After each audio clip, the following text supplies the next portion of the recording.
Good evening, everybody. What is going on? Appreciate everyone being here. Kris Patel is running a little late. He should be here in a little bit. So you're stuck with me for the beginning. I feel bad for you. So before we get started, as always, please take a moment, read this disclaimer. I am not a financial advisor. I am not your financial advisor. When Kris gets here, anything that myself or Kris says are our own opinions. Please take everything with a grain of salt. Do your own due diligence. This is for research and entertainment purposes only. So please freeze the video, read the disclaimer, and then click play. All right. So looks like the markets seesawed a little bit today. Ultimately, S&P ended up down 14.67, NASDAQ down 100 points. Some are thinking this is scary, some are not. So big tickers today. Amazon down 1.6%. Salesforce down 2.92%. Meta up 0.5%. NVIDIA up 0.75%. And Tesla up 3.6%. SoFi down just over 5%. SMCI down 3%. Interesting day. Things are seesawing a little bit. Robinhood, channel favorite. A lot of people in the chat follow Hood, down 3.5%. So, big picture, wait and see session, and we're continuing to get a pullback in AI names and mega cap stocks. So, a lot of people are saying that we have AI fatigue right now. This is now the third session after Broadcom reported where we've had a sea of red. First, it was Oracle, then it was Broadcom. So, NASDAQ's underperformance is reflecting the skepticism around the parts of the AI trade. I happen to disagree with a lot of people right now on this. There's also macro uncertainty. Traders are keeping risk contained. I mean, seeing a lot of different things on Trading Economics and some other sites I follow. We have the 10-year at almost 4.2%. Even though the Fed is cut for 3 consecutive meetings. Oracle is still scaring the market a little bit, down 2.7% today. Broadcom down 6%. I mean, it's a little scary out there, but I'm not worried. A lot of liquidity on the sidelines, and I'm expecting still a Santa Claus rally, even though the next 2 weeks are kind of lame duck weeks. We need to see a rotation this week. Now, we got a lot of stuff happening. Tuesday, we get the unemployment report at 8:30. So if it's stronger than expected, I think yields are going to increase. We'll see what happens. Retail sales, we're getting also on Tuesday. We're also getting business inventories. Thursday's the big day. We're getting CPI. So we'll see what happens. Philadelphia Fed Index also. If we get cooler CPI, it's going to breathe life into a year-end rally, I think. If it comes in hotter, I don't know. Yields could stay high, could put a year-end rally at risk. The other thing that people are worried about is traders and investors are prolonging tax loss harvesting. And they're now thinking that that's going to come in January instead of this year. That way they have an entire year to pay the bill. So we'll see. I don't know. I think that this is getting a bit overdone. And I'm actually interested in, believe it or not, Broadcom here. I'm going to bring it up. I have the mic in front of me. I've been lazy. I know I can purchase a boom arm from Amazon. I just haven't. I will get around to it so I can actually type freely. So let me bring up a chart of Broadcom.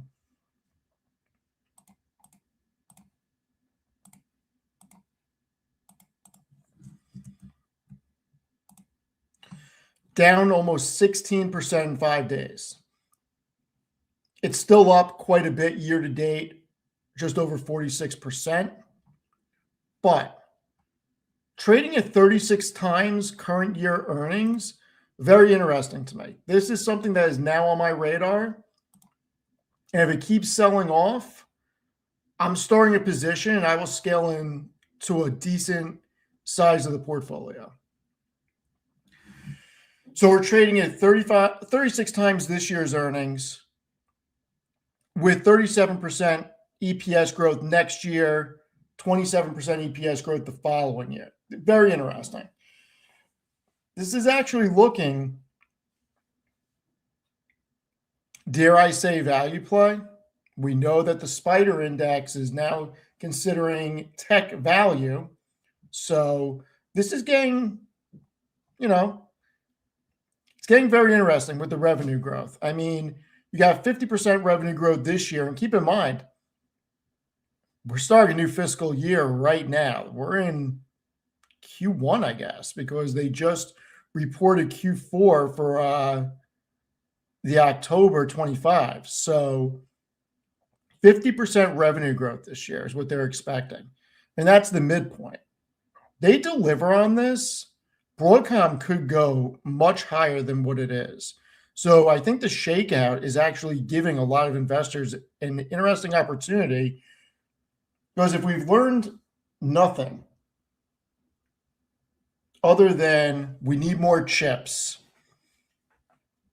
Broadcom could do really well, especially with the deal with Meta and Alphabet. So I am putting it on the watch list.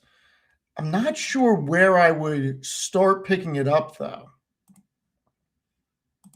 We need to get the other Steve on to tell us what the hell is going to go on with this chart. I don't know if this is done selling off yet. Here's the thing. If CPI comes in hot and we get more of a rotation from growth stocks to value, look, this can go under 300. There's no question about that. Is it going to is a different story. So why is Senor Patel calling me? He has the link. Hold on.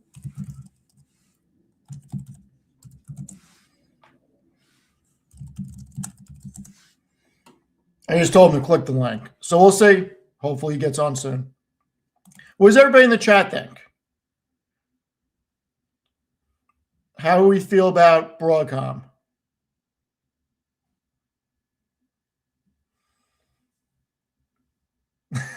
It's funny how I call Jason the other Steve. Well, I mean, listen, everybody has the name for him, so I'm going to call him the other Steve.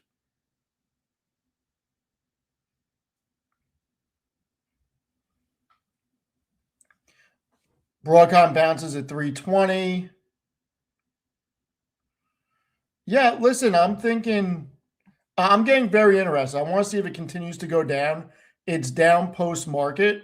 So if this thing slides to 300, I think that's my entry point. And then if it keeps sliding, scale in. I mean, I know I'm acting cheap right now, and maybe I'll just buy some this week and then just scale in. That way it forces me to actually commit to it, because I do think long term it's going to do well. So we'll see. But I do think below 300 is like a crazy opportunity if you have time for the market. If you're not a trader and you are an individual long-term investor, I do think that we have several years of the build-out left in AI, and I do think Broadcom can do very well, especially when I look at the cash flow statement.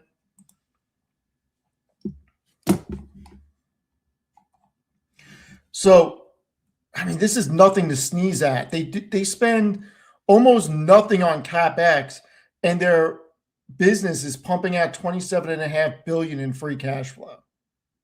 I mean, that's a really big number. and year over year it grew by about 8 billion. So if they can keep this growth up, I can see them doing really well. The problem was the valuation. It's probably still a little overvalued from a pure numbers basis on what they're currently producing, but on a forward basis with the growth that they're expecting, Broadcom looks really solid. Okay, interesting. So you guys are saying Nebius again. Everybody likes Nebius. What did Nebius do today? Down quite a bit. Hold on, everybody. All right. I will start looking at Nebius again. Yeah, I mean, it's 4 times you said that. Mr. Kris. Mr. Kris, give me a thumbs up if you're good. When you're good. Okay. Mr. Kris, how are you? My bad. I was having a nice discussion with my wife about some finance stuff, but not finances for me. Finances for our. I'm not mad at him. Don't worry, guys. Yeah, I know. You just caught the tail end of something else. Yeah. Basically, don't. I'm not going to say what it is, but basically it's just, when you're in this position where you need to help out family members, you always, I know I'm not going to talk about the exact thing, relax. But I'm saying like sometimes it's a question of, are you helping them or are you enabling them? And I'm sure everyone here is in the chat. You guys have dealt with something like that. And that's just a part of life, right? So it's just a question that we all have to ask ourselves, like, where do you draw the line on enablement versus helping? And that's the discussion me and the wife were having. That's all. Nothing like crazy. So, all right. Bring you coffee now. All right. I love you, honey. Love you too. Yeah. By the way, it's her side of the family, not mine. My side of the family. Oh, do you want to go there? Okay. Because I got receipts, baby. You have permission, Whoa. All right. I love you. All right. you have permission to start slapping him if you want. All right. So I started looking at Broadcom again, Kris, and this is looking really interesting to me. I just kind of finished it up, but I have some new information on the SpaceX thing that I was talking about, and I am not doing it. Now, here's why. You're not going to invest in SpaceX? So tell me, I want to know what you think. So I'm going to read you, not word for word, but a lot of this text I got. Quote, I shouldn't say quote because it's not going to be word for word. I'm still working on some of those details now, but the way it normally works, the brokerage firm holds the shares. These are pre-IPO. After 6 months, they can be used to buy SpaceX stock if the IPO comes out. If the IPO did not come out, then the shares are held in the broker's account, et cetera, et cetera, et cetera. The back end commission will be 13 to 15%, and there's a 1.5% charge for holding the stock annually. So that is what is causing me not to, for the simple fact that I have a feeling SpaceX is gonna, and I'd have to hold it for 6 months after the IPO. I have a feeling SpaceX is gonna IPO at a crazy valuation, and when we see the numbers, it's gonna get chopped in half, and I'm gonna be sitting in a position where I could have just bought the shares for a cheaper price like 2 weeks later. So I don't even think it's worth it. Yeah, I'm in the same boat. Like there was some private financing deals that I've seen with SPVs and stuff, and I'm just like, I don't know if I want to give up that kind of like first you have this already a high benchmark on what the valuation is going to be because the numbers are sight unseen right now, right? And then on top of it, you have to pay an additional amount, and then it's like, okay, you know what? Let's just kind of see what the numbers are. And dude, for an $800 billion market cap company, there's probably some better opportunities in the current market, especially with right now. I think one of the things that I've got to write some stuff up on this. I think 2026, we see a rotation from hardcore growth to more value-centric names. And I think today highlighted that a little bit. So you saw with the market, there was a good amount of, selling, but then also there was a good amount of buying as well. So instead of this just everyone pulling their money out of equities, I think there's just a natural rotation where people are just like, you know what, I don't need to be in a high beta 30 PE plus company. I'd rather be in a 10 PE low beta company and just weather the storm.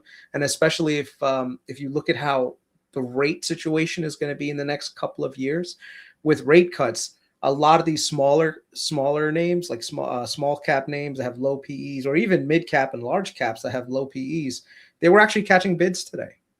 So it'll be a very interesting 2026. The question is, how do you want to position yourself? And for me, what I did was I picked 6 companies that I'm going to be focusing on for the end of for all of 2026. I'll tell you exactly what they are too. I'm not gonna. I have a pen. Let's hear them. NVIDIA. Okay. So NVIDIA, even though people are like, oh, well, that's a growth name, AI, blah, blah, blah. I'm like, yeah, but if you look at on a forward basis, they really are trading at a very low multiple relative to their earnings power that they have over the next couple of years. And the thing is, it's already contracted, right? So do I think that NVIDIA is going to double from here?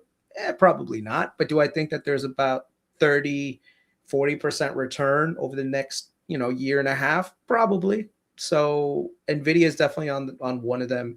Another one is Amazon. Amazon, I think, is going to improve their margins. It's been languishing for the last year, flat returns, but their business overall is doing well. So Amazon is another one. Facebook or Meta, that's another one. I mean, that's no secret to anyone. I've been bullish on Meta. I think Meta is going to have their advertising situation get boosted because of AI. There's a whole thesis behind Meta that, that's out there that I've spoken about in length. And the other ones are actually, let me see, NCLH, which is Norwegian Cruise Lines. So those are going to do well. And some of these other healthcare names that I have. So the healthcare sector has been catching a bid. So UNH is another one that, is up nicely. And then there's a mean reversion play for Fiserv, but I'm not so sure. I'm going to wait a little bit on that one to add further to my position, only because I want to see that if the changes that they're making right now, what is going to be the impact for them going forward. So 2026 is probably going to be like a year of digestion for them versus in the forward year. So right now you saw a whole bunch of high beta names get sold off today. Like the AI data center plays got crushed. Who was up today? Surprising, Hershey's. We spoke about it yesterday. Hershey's is up almost 3.5% today. Yep. Which other ones did really? The cruise lines were all up yesterday.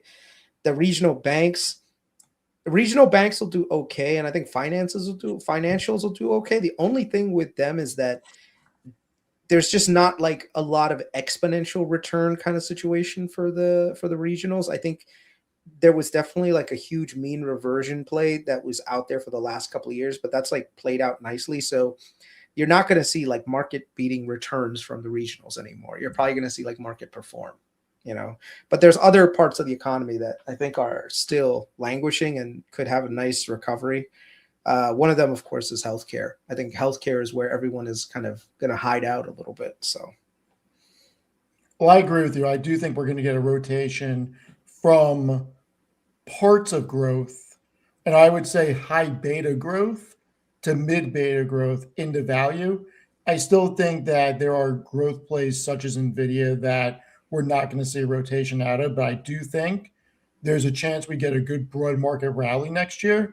And I want to bring something up with you. Mm-hmm. Why is it that these analysts and investment houses are so far behind the tide? So I follow Citigroup a lot. JP Morgan just upgraded them to overweight today at 112 a share. What are we doing? Wait, what are we doing? Who? JP Morgan just upgraded Citigroup today to overweight. What are we doing? I don't know, maybe I haven't read the thesis, but there might be something there, man. I don't know. No. There was something here October 16, 2023, when I said it was my top value idea. And it's up 175% since then, with a total return of 197% after the freaking dividend.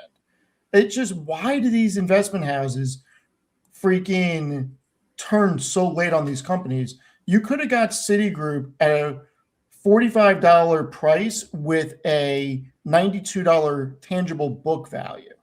And now the spread between share price and book is not there.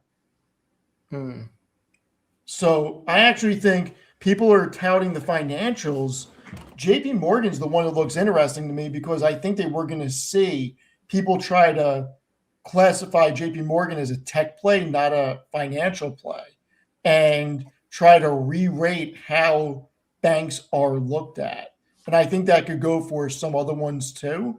And it would benefit companies like SoFi and Robinhood. But I really think that we're going to see the potential for the big banks to trade at more than 10 times earnings. I would say just be careful with that. There's always that institutional lag. You know, they give their best ideas to their institutional clients, and then they publish all the stuff for the rest of the market once things have kind of already played out. I mean, it's the same thing with me and you as a creator, right? Like, I'm not going to publish my best ideas on YouTube right away. I'm going to give like at least some room for people that I know, that I have confidence in talking about certain things with. And so this way, once I have that thesis really like played in, and I'm able to develop my own conviction, then I can kind of share it with the general market. But most of the time, I at least have like a bit of a delay before I really like say, oh, this is a great idea. And sometimes the idea is stupid and people challenge me on it. I'm okay with that.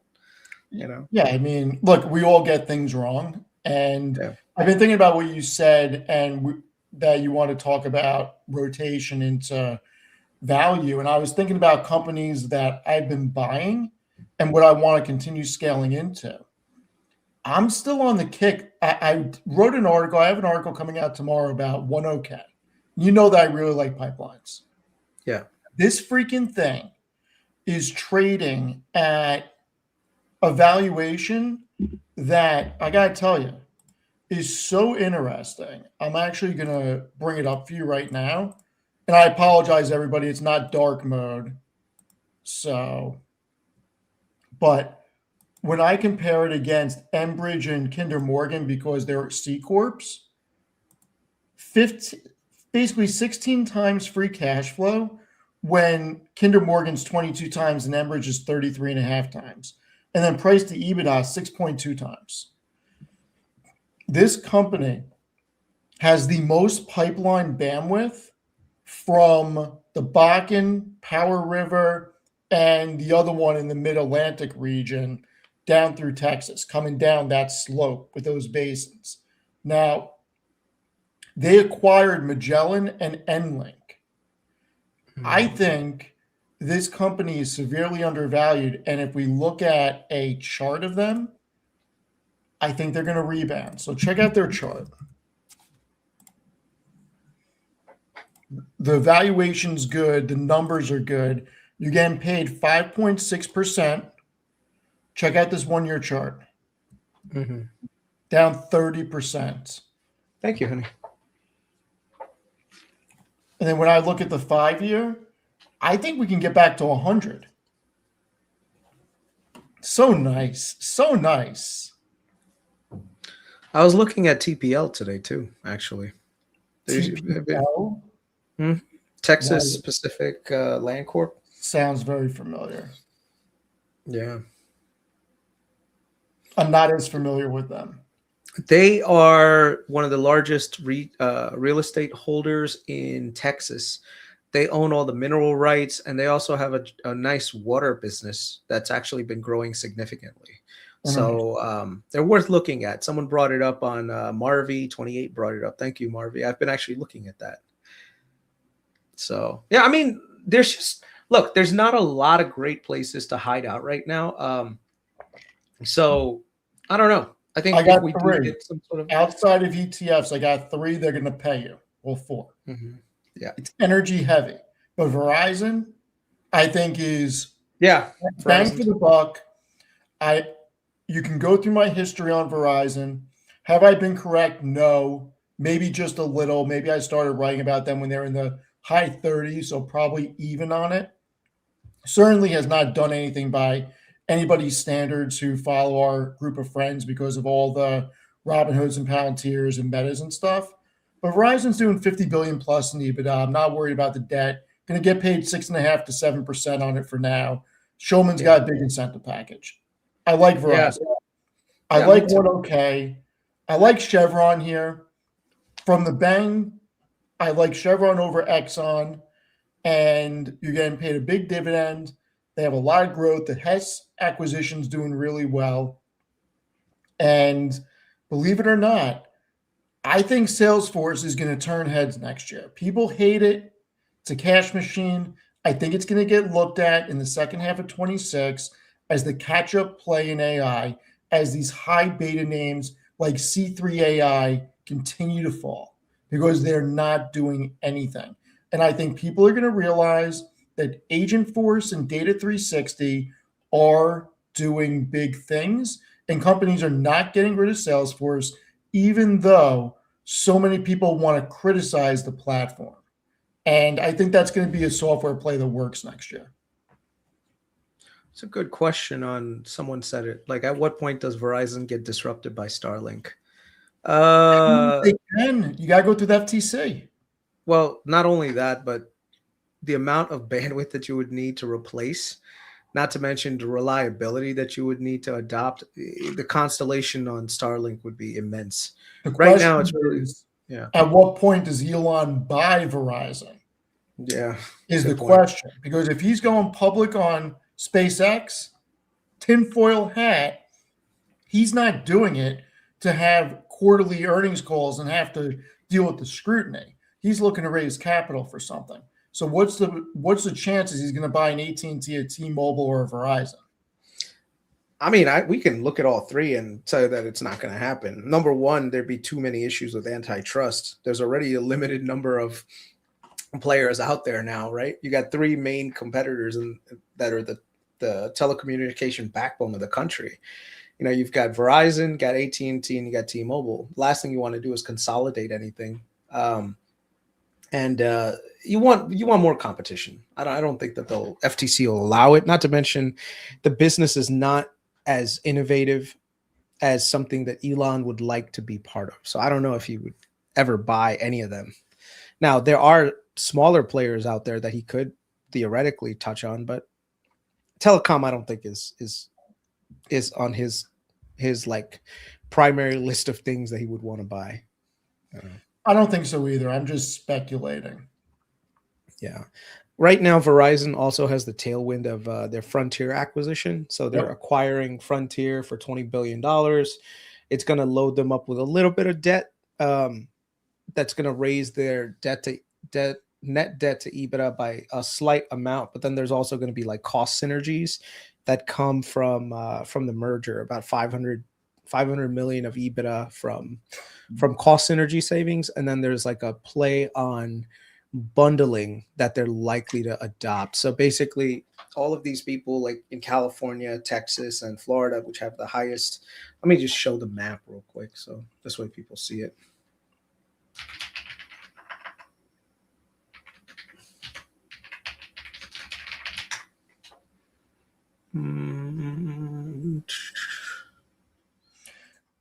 Bullish, yes. Telcos are burdened with debt, but they're very capital intensive, which gives them a huge moat because companies can't just go compete. Not to mention with all the FTC stuff.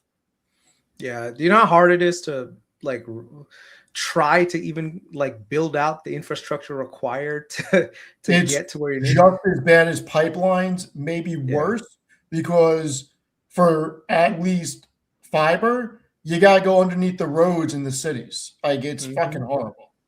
Yeah. So this is Verizon's fiber footprint, right? So if you look for Fios, this is where Verizon operates for their Fios stuff. Frontier has all of these areas for their fiber operations. And so Verizon believes in the future that by being able to get all of these fiber assets, what they could do essentially is take their wireless services like cell phone plans, bundle them up with their fiber services, and now you've got yourself little to no churn going forward, right? So I have something very similar right now with T-Mobile, which is I have T-Mobile's fixed wireless access, and then I also have my cell phone plan, right? So now I'm getting this such a great great like value proposition from just having everything consolidated into one. So I have just one bill from T-Mobile, and I'm getting a discount on my internet. I'm getting a discount on my cell phones. And Verizon's in a similar thing where they also have FWA, but they also now want to have like FiOS with fiber optic. And so they're if they're able to get, you know, Frontier, what they'll be able to do is rebrand that to Verizon FiOS, and then all those customers that have Verizon FiOS home internet, they can kind of like coax them into switching out to their cell phone plans and say, look, if you want, we can do a deal where we'll get you this, you know, cell phone plan on top of your internet plan and give you a nice discount. And now you've got this capture. The other thing is, and maybe a lot of people don't know this, but Verizon and T-Mobile and AT&T, they're really trying to develop their FWA business, because FWA, it's called fixed wireless. So you're basically, you know, you just have a box. It connects over to the cell phone tower, and the cell phone tower provides the internet. And for a lot of people, you don't need like FiOS, right? You could just use it, you know, like 100 megabits is fine, especially if you're in like a usage category that doesn't require crazy amounts of bandwidth at low latency. So what you could do is say, you could bundle them and say, look, here's a cell phone plan, but then here's a home internet plan with this. And the thing is, the cost of doing FWA is actually not that high, because because you're using existing infrastructure, right? You're not building new cell phone towers. You're not building new connections to homes, or you're not maintaining copper lines like, you know, like the cable providers are. You're able to kind of just say, well, here's a box. It acts like a base station, and you get home internet. And a lot of people will find that attractive. So like I said, there's a way that there is a path ahead for Verizon to do well. And then, of course, even if you didn't believe in all of that stuff, you're like, screw it, I don't really care. Let me just focus on it. A 7% dividend with a Fed that's likely to cut at least 100 basis points according to their dot plot by the end of 2027. You're looking at about 100 basis points. So if you think about a company right now that's generating, you know, that's doing about 7% in dividend, and then they usually raise their dividend, you know, a small amount every year, you're looking at about 7.4% around 2027, 2028. So just that gap between the Fed funds rate and money market is going to expand significantly. So in order to close that, there's a lot of people who are income investors that are probably going to be buying companies like Verizon to capture that spread and narrow it down. So if you're getting, you know, let's say 4.5%, 5% from money market right now, and money market goes down by 100 basis points, so let's say 3%, you're more than likely going to say, I can't live off of 3% with inflation running at 2%. That means my real yield is only 1%. Not going to work. So a lot of people, what they'll do is they'll say, oh, especially if you're a dividend income investor, you're going to buy some Verizon.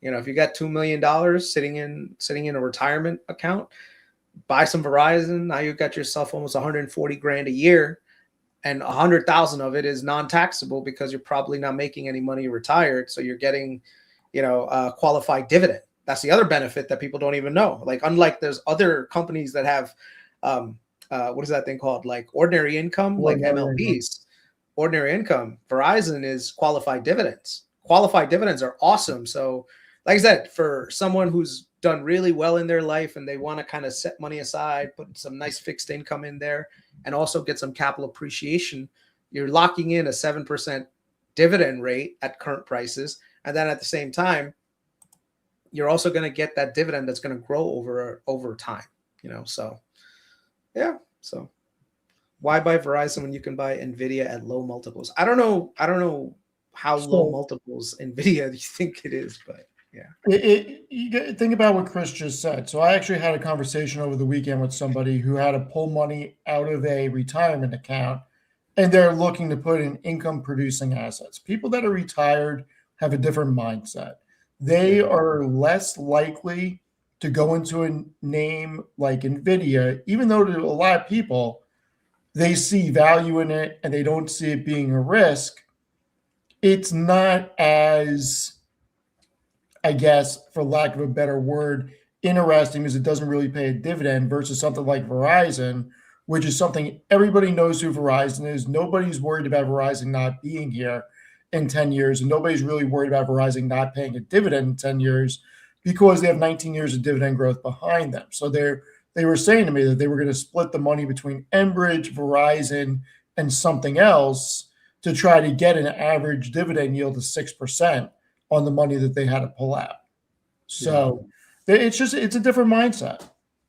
Yeah, you'd be surprised. A lot of people are like, if you're selling your, like my father-in-law, I'll give you an example.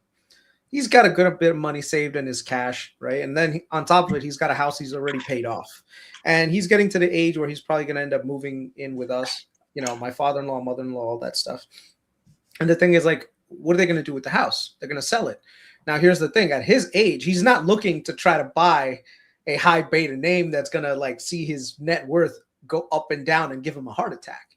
He wants nice, steady, fixed income with very little risk to the capital side.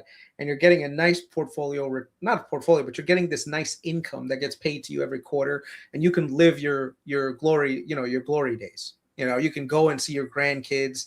You can go on vacations and stuff, not having to ask people for money. Those are the things. Like when you get to that retirement age, that's what you're worried about. You're not worried necessarily about, and you're not necessarily worried about like, oh yeah, how am I going to make this 5X? You're probably not going to live to see that 5X.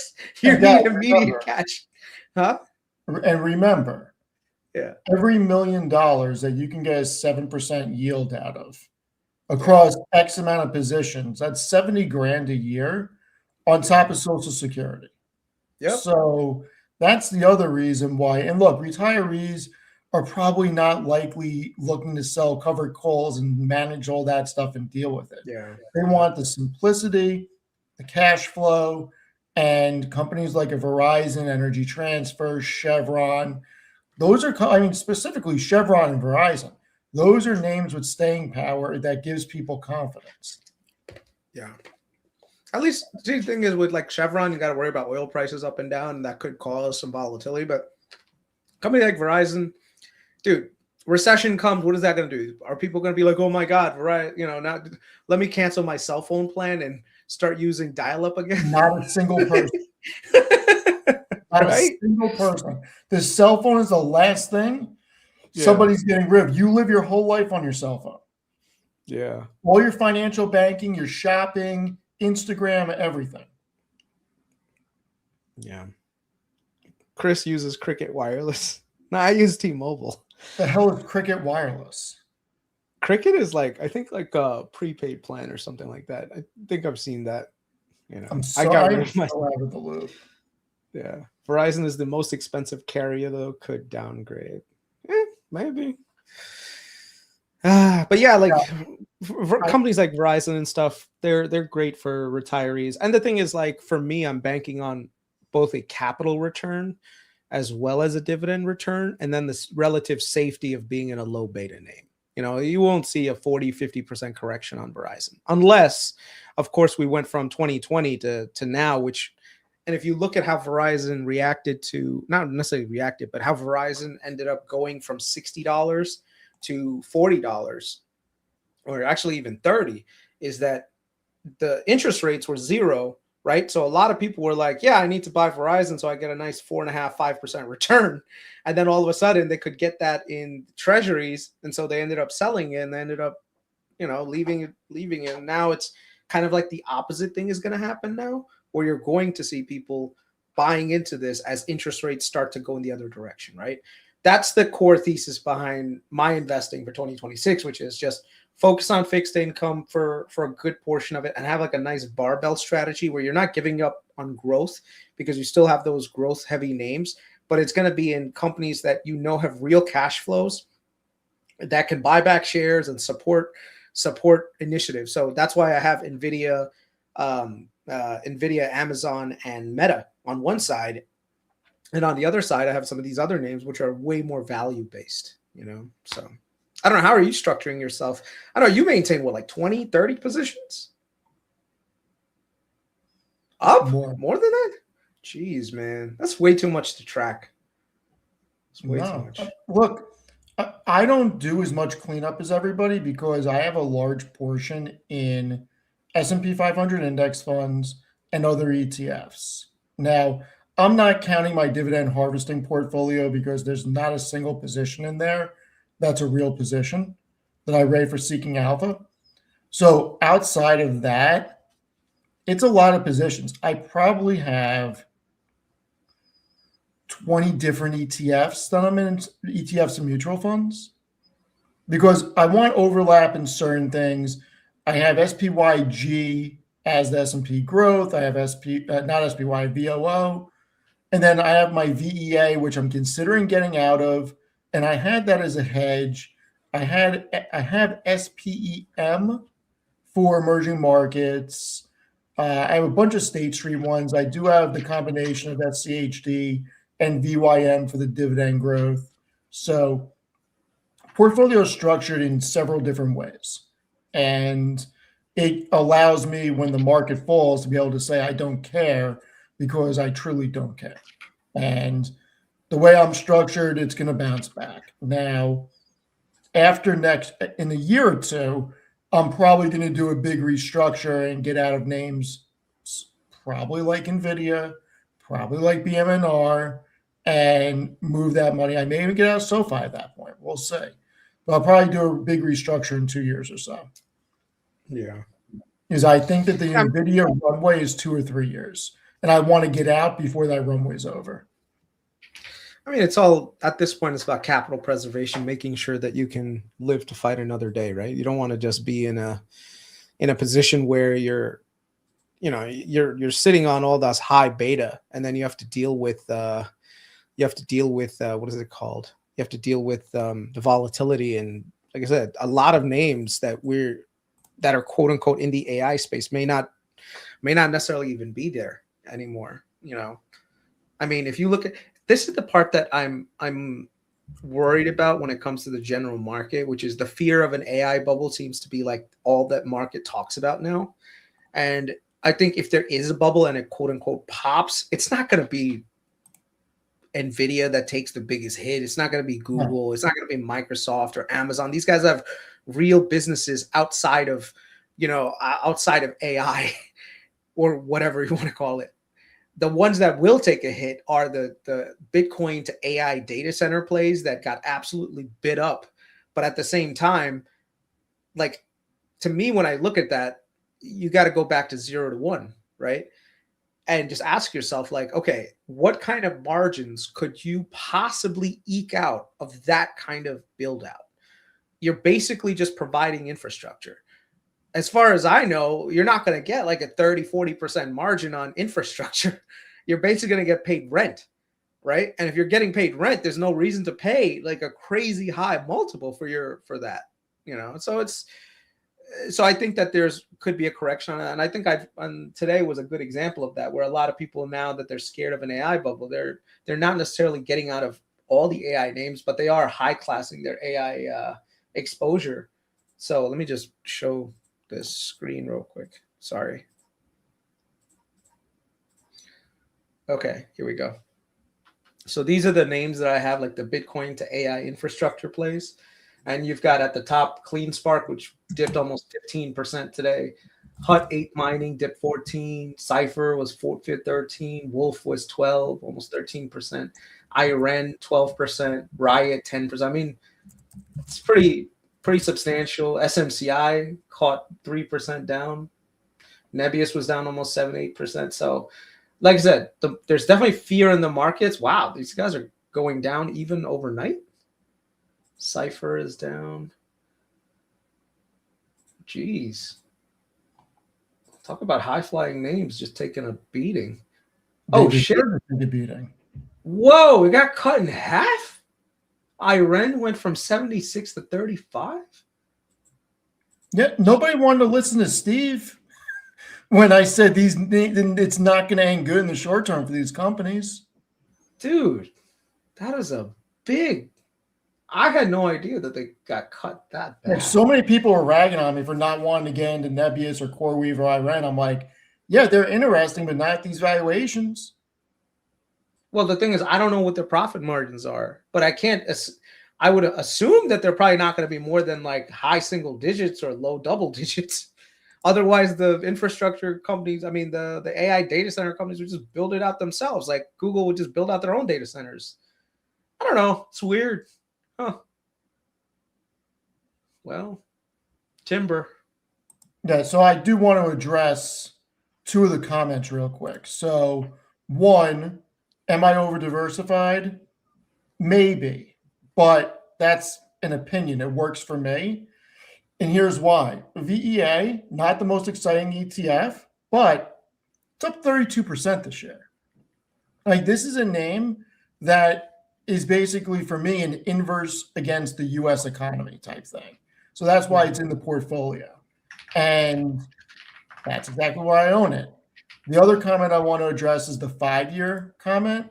Yes, I did say the other night that I think there's probably 5 good years left for build out on data centers. When I just said I want to be out of NVIDIA probably the next 2 or 3 years is because I want to be out of it because I don't need to catch 100% of the upside from when I got in. I want to be out of it before that downturn comes because I know I'm not smart enough to get out at the top. So I'm not going to be greedy. I'm going to get out when I make the money I want to make. And maybe I get out of the whole position. Maybe I get out of 60% of the position. But at some point, the build out is going to slow. And when that happens, the narrative will significantly change. And I want my exposure to NVIDIA to be less when that happens. I'm still in it. And no, I'm not betting against the US. Probably 85 to, no, if I include retirement accounts, probably 95% of my money is in the US economy. Okay. VEA and SPEM, that type of stuff, are just little plays in ETFs as just if there's a year when the US economy is not working, those are likely to work. And I can sell those if I need to raise cash if I don't want to tap cash reserves. That's why they're in the portfolio as a small percentage.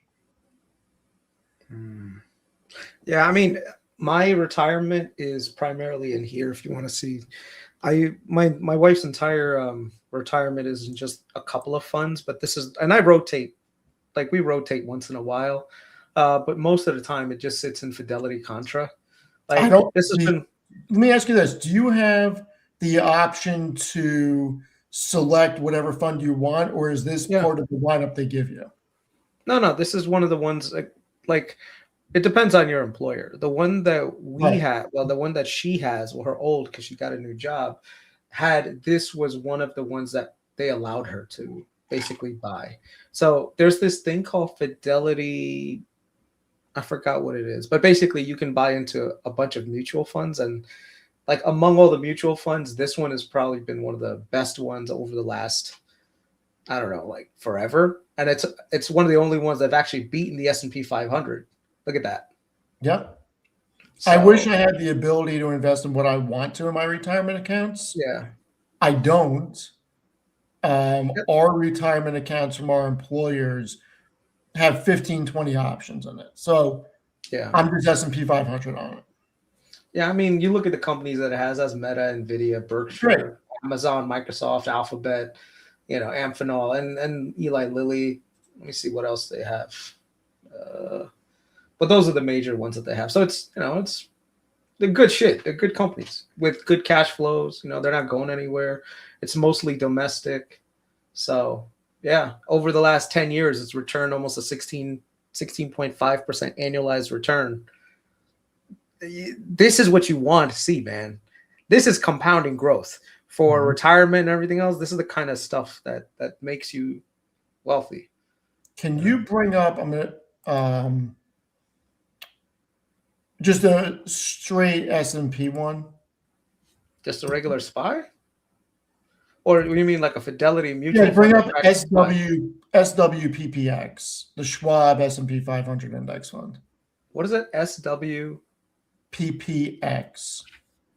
So the contra is at 16.49 for 10 years. I want to see what this is at. Yeah, it's outpacing the S&P by almost 2 full percentage points over a 10-year basis annualized. That's real Yeah. money when you Yeah. talk about retirement accounts. Yeah. Let me see. So you can compare different ones that are out there. So what's the symbol for contra fund? Let me see.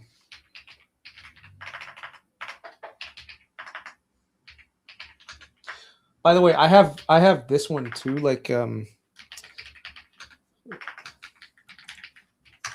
right now, just to capture up on capture the upside in healthcare recovery. This has been a really good one. So this has United Health, McKesson, CVS, Cigna. So next year, if we have a nice recovery in healthcare, these are the ones that are going to do well. So if you look at this over the last year, right, like year to date, you can see that they kind of dipped all the way down in August to here, and then it's been recovering nicely since then. So yeah. Let me see if I can kind of show you guys. Yeah. So you can see that it was tracking nicely with the S&P, and then it kind of broke down in 23. And so I was able to catch it here, and it's starting to kind of move its way up. And you can see healthcare starting, that's really been catching bids at 16, and then that's moving up. So yeah. Healthcare is interesting, and United Health can continue to go up next year. Yeah. I mean, they've got structural things that they got to work on, but overall, in terms of like recessions and everything else, when recessions come around, healthcare spending doesn't go down, and it's, if you look at how a lot of these companies are through the cycle. Let me just see if I can just bring it up to show you guys.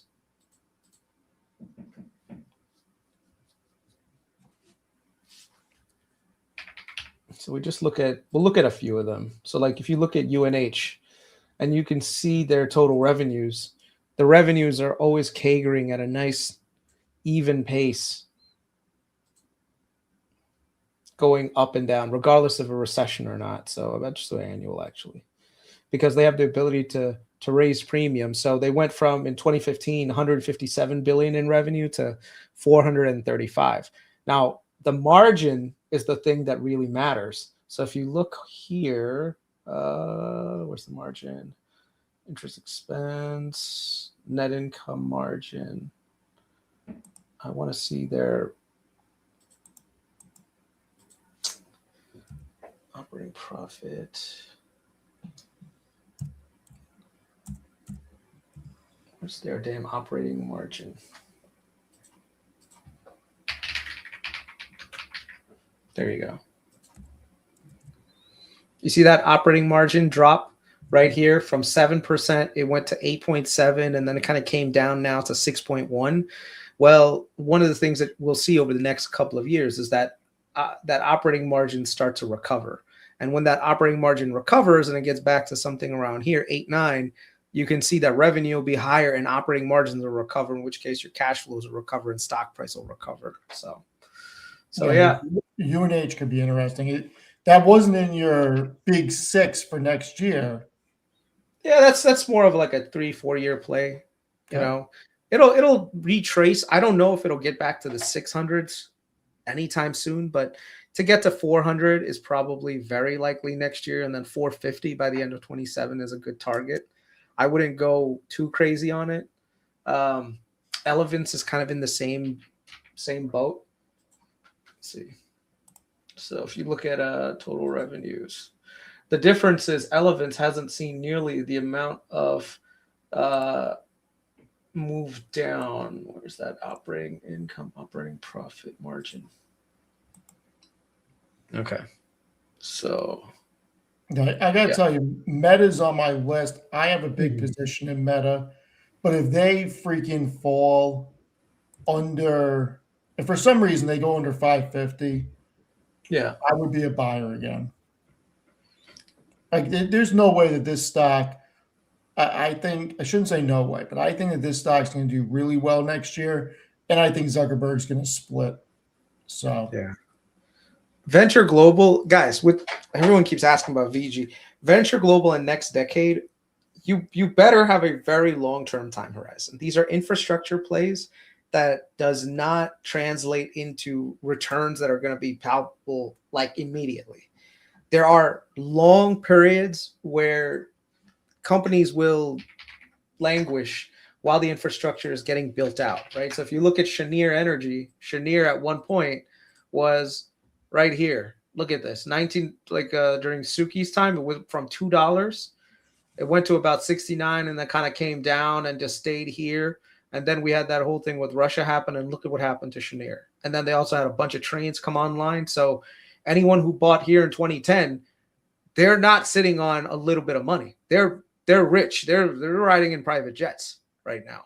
Okay, so if your time horizon is, hey, I'm going to buy in 2008 and sell in 2010, hey, listen, you're not getting very far. You better have a very long-term time horizon on a company like this. So if you look at next decade right now, for the 6 trains that they have going on, they're literally a $1.36 billion market cap company.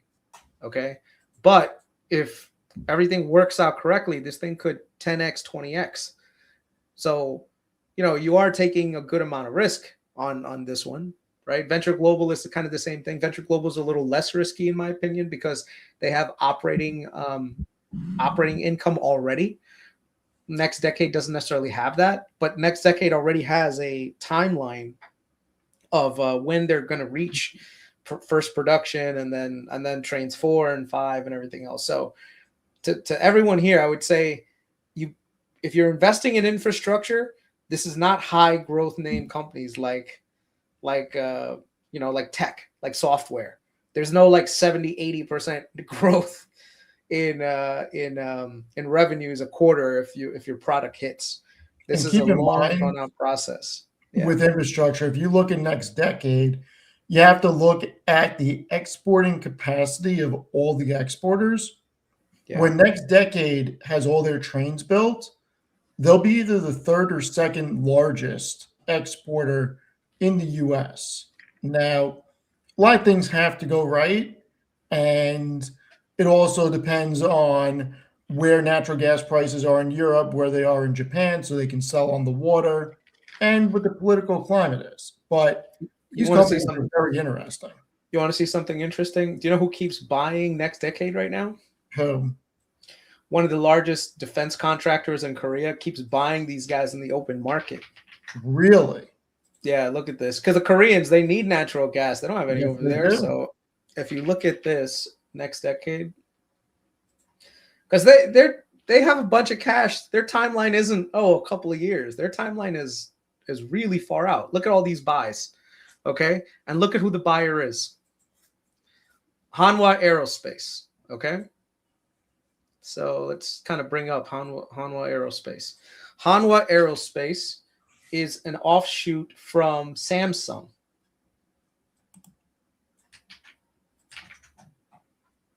Hanwha Aerospace. Right here. Hanwha Aerospace, formerly known as this, is a subsidiary of Hanwha Group Aerospace Industrial Headquarters in South Korea. Like I said, they used to be Samsung. They do defense and aerospace. And they are gas turbine.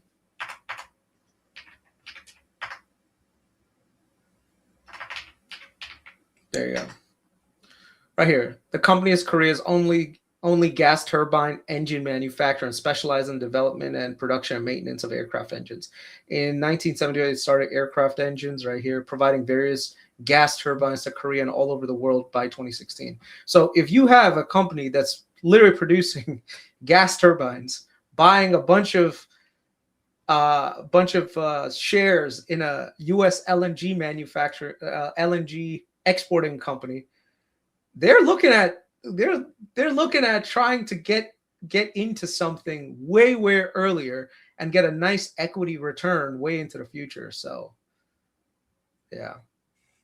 So I've been bullish on natural gas for a while. It's a transition fuel. We need more of it, and we're going to need more, not for 5 years, but 4 or 5 decades probably. Yeah, and And Venture Global, I'm sorry to cut you off. Venture Global, do you know who keeps buying Venture Global stuff? You and Matt. No, I mean me and Matt, of course, but the Japanese. The Japanese keep Where's the contracting. Japanese? The Japanese are Tokyo. What's it? Tokyo Gas keep signing deals, 20-year future deals with these guys. Tokyo Gas announced 20-year LNG sales and purchase agreement. Now, tell me, if you are a large Japanese, what are they called? Utility, you're not going to sign a 20-year deal with a company unless you believe that you're actually going to need the product that they're selling for the next 20 years. So this is the only industry where you get 20 years of revenue visibility, locked in. So, yeah, and man. they're fee-based contracts, correct? Yeah, they're fee-based contracts. Basically, all they have to do is, all Venture Global has to do in the future is just take gas that they get from the pipes from Henry Hub, liquefy it, and sell it to these guys. That's it. So I looked into the lawsuits, and I'm not as scared as I once was. Not going to go into the lawsuits. I looked into them. Venture Global at 593 to me is very interesting because this is a company that has real staying power. In the trailing 12 months, they've done 4.83 billion in EBITDA. They've increased their revenue by over 100% at this point, probably about 110%. We need more energy, and the globe needs more energy. This is also a play on politics.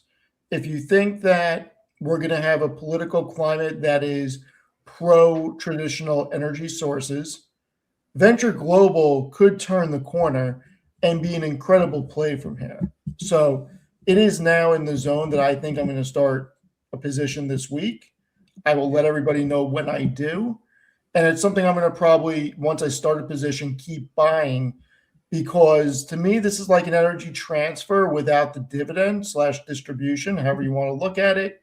Distribution is the right word for energy transfer. And it's a play on the global markets for LNG. So yeah. Right now they're in the investment cycle phase of their business. So they have a very favorable administration right now to the market. So they're building out infrastructure like there's no tomorrow. Their entire cash flow right now, if you look at their cash from operating activities, they generated $5 billion in cash from ops, right? And they spent on CapEx. They pretty much spent the entire amount on CapEx. Actually more, 13 billion in CapEx on a TTM basis, right? So this is how infrastructure works. You got to build all this stuff now so that in the future you're not building these things again. You're just collecting this cash flow. So I think and me and Matt kind of talked about this, they could yield between $8 and $10 billion by 2030 in EBITDA, right? You look at energy companies, most of them trade at a 10 multiple. Then you subtract out the debt. By that time, they'll probably have relatively the same amount of debt because they're going to be doing partially paying it down and then amortization. So I keep getting the same amount, which is, let's say they do $8 billion in EBITDA with all the stuff by 2030. That's $80 billion. $80 billion, subtract $30 billion from debt. That's $50 billion market cap. Okay, $50 billion market cap. Divide that by the amount of shares outstanding, and that's the share price that you're going to get by 2030. The real thing is what happens after 2030. Because if you're generating that much EBITDA, that means that now the debt servicing that you have is like $2-3 billion a year.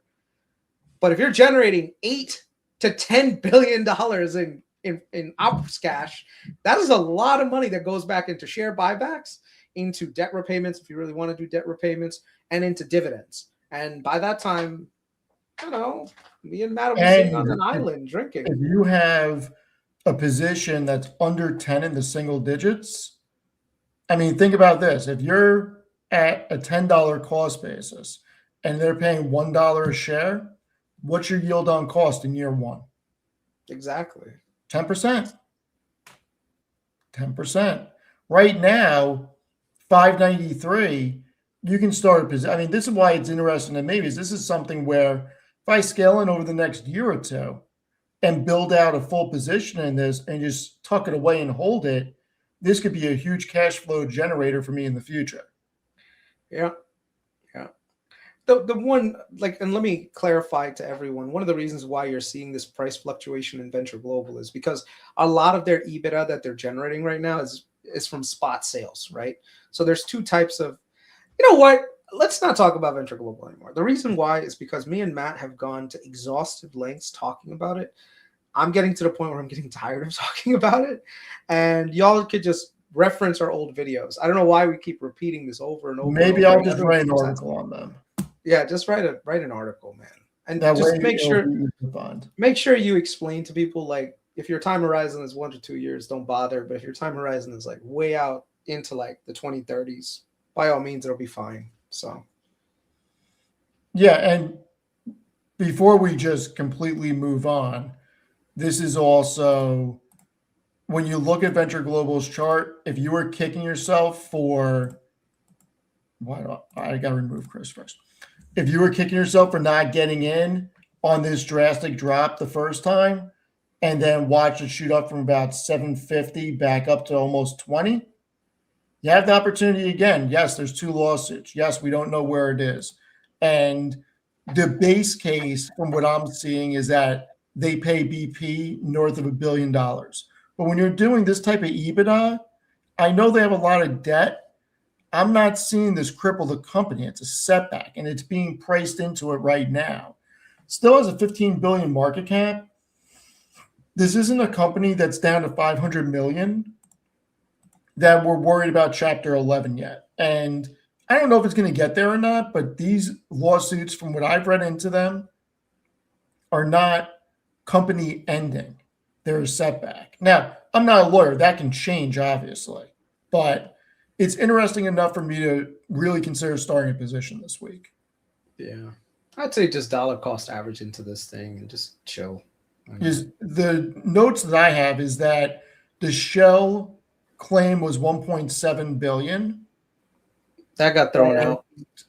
The BP one was in excess of $1 billion. So that's not even 1 year of EBITDA between the two of them. Right. And then on top of it, all the other ones are very small players. So, yeah. Yeah, so we'll see. I mean, look, you either believe in traditional energy or you don't. And if you do, pipelines are interesting, and something like this is interesting because you've seen what Cheniere's done. And this is really a play that this is going to take a page out of Cheniere's playbook. Yeah, it's a proven business model. It's definitely a proven business model. So I wouldn't, like I said, I don't see a world where we need less electricity in the future. So, oh, and here's the big thing. You want the lights to go on when you hit the light switch. Yeah, exactly. I mean, people forget that the most important thing to our society is sustainable energy. It's the most important thing. Can you imagine what would happen if we had a 2-day blackout across the country? Chaos. Chaos. Absolute chaos. So, Good times. we'll Man, see. all the commodity prices are coming down. Look at this. Where's Leads me crude to- at? It leads me to believe that inflation is probably coming down too.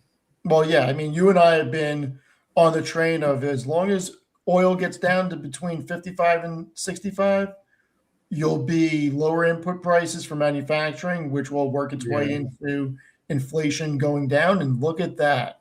Crude prices are going down. Price at the pump is going down. Look at gasoline, 172. Click on gasoline. You're on trading economics. Click on gasoline. Give me a 5-year chart.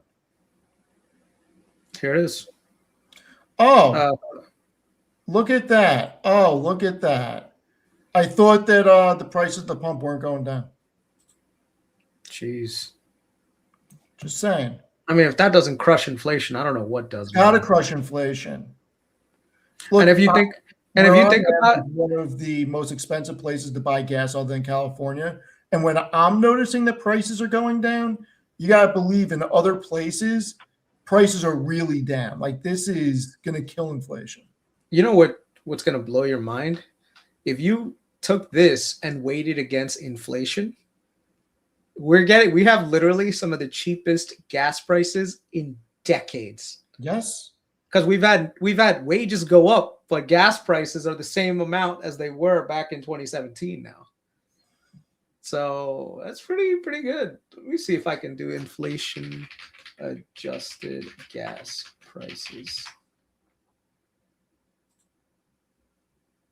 1978 to 2005. So cumulative inflation has gone up significantly, but let's do from the year like 2008. Cumulative rate of inflation is 2.9. So it's tracked inflation.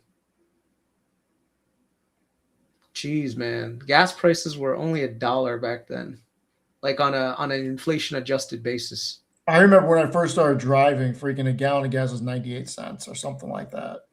It was under $1. Yeah. So inflation adjusted, it was like $4 in 1978 based on today. So basically, if you took the same amount, and this is 2022, so this is not even updated to today. Oh shit, yeah, this is not even updated to today. It's actually much less today. Let's see.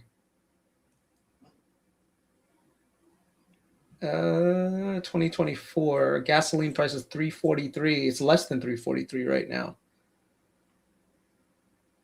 Yeah, man, inflation's getting crushed. I think we're going to be ahead of the Fed's expectations on it. And I think we're really going to see it work its way through because lower gas prices, lower crude prices, this is a situation where I think we're going to get what we want. And in 2026, here's my base case for a broad market rally.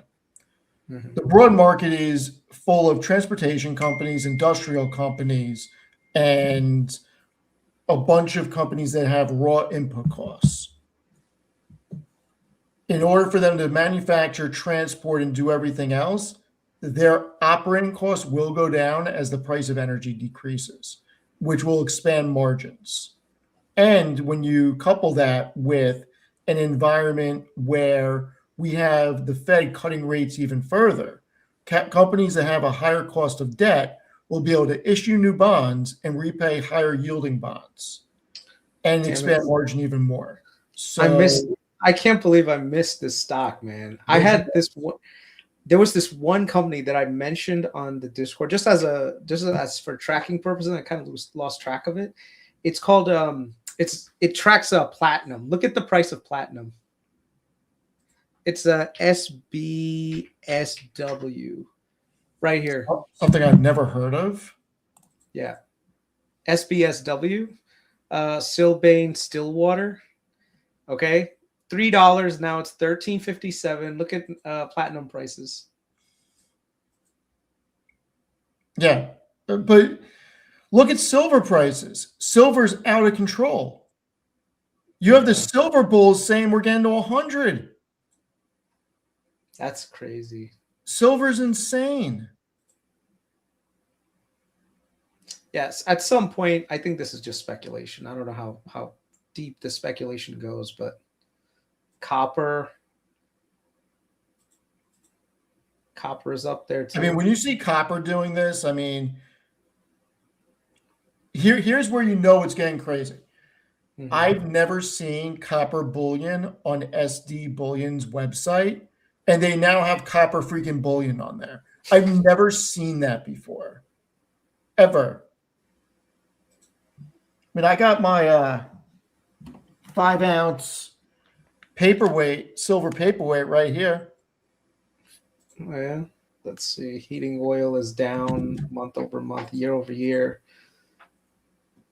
Methanol is down year over year. Huh. Crude oil is down. Brent, naphtha, propane, natural gas is up. I'm sure natural gas. Do me a favor. Go into the full commodity list on Trading Economics. Let's see where eggs and everything else is. Let's look at food also. Okay, let's see. Go to on the top. Yeah, right there. Now okay. Just start scrolling down. So let's do year over year from everything, right? So yeah.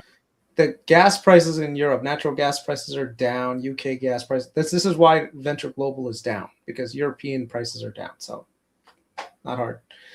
Coal is down. And everybody, the That's reason why I want to look at this is because we have CPI coming out on Thursday. So I'm trying to gauge where I think it's going to come in. I'm also looking at the monthly also.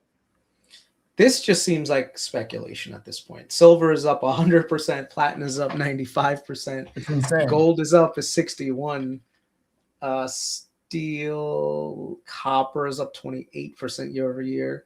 I mean, copper, I'm not surprised at, only because like you really need this infrastructure build out. You need all these copper lines, right? Everything is materials. So silicon is down, steel is down, and this is China per ton.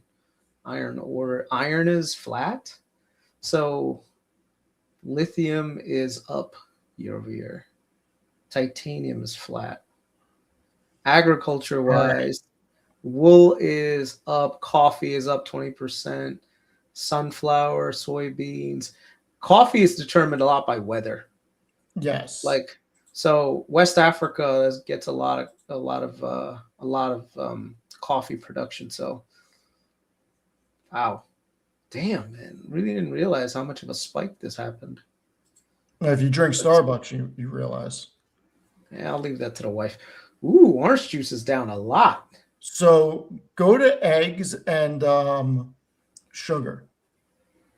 Okay, sugar is down 35%, 27%. Which is big because that's a huge component in so many different things. Look at those cocoa prices. Hershey's is going to spike on that. Cacao prices are down 50%. I mean, if this thing gets back to like the $2,000, $3,000, dollars per ton, for sure. I mean, look at that. Orange juice and potatoes are two huge things. Same with butter. Those are huge indicators for food. I'm not seeing eggs. Is there something lower for food also? Yeah, because it would be considered right here, livestock. And livestock, okay. Now, beef prices are up. We know that, but look at eggs. Everybody was complaining about, the headline was eggs, eggs, eggs. Eggs are down 72% year over year. Well, the reason why beef prices are so high is because over the last few years, they had to cull a lot of herds because there was a flesh-eating parasite that came in through the southern border. And so they had to proactively cull a lot of herds to make sure that this thing didn't become prevalent, right? So because of that, the way that beef works is that it's not like you can just grow cows, right? There's like a few year maturity cycle. CPI projection for Thursday. Okay. Let me see. Whose website? You could, I think Trading Economics actually has it. Just under CPI. Let's see. Yeah, so scroll down. So where do they have it coming in? So 3% is the consensus? Yeah. I think we can come in under with those prices I'm saying. And now I'm not talking about core, everybody. I'm talking about straight CPI. I think CPI can come in under 3. And if it does, don't be scared about a Santa Claus rally.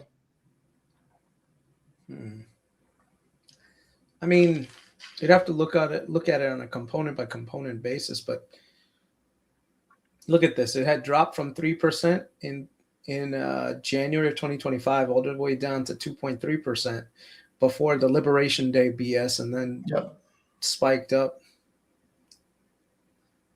Yeah, I'll be honest, man. I like Trump, but the whole thing with Liberation Day and this tariff nonsense, that's something that you could have put off at least a year or two after you've got inflation under control.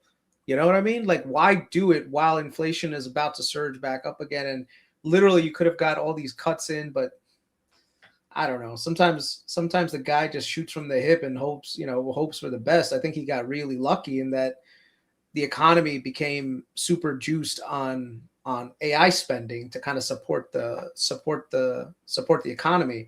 If it wasn't for AI, I don't know. This is the FOMC's projections for 2026 for real PCE. So they're thinking that by the end of 26 will probably be like 2.4, and then by 27 to 2.1. Yeah. Which gets back down to the terminal rate.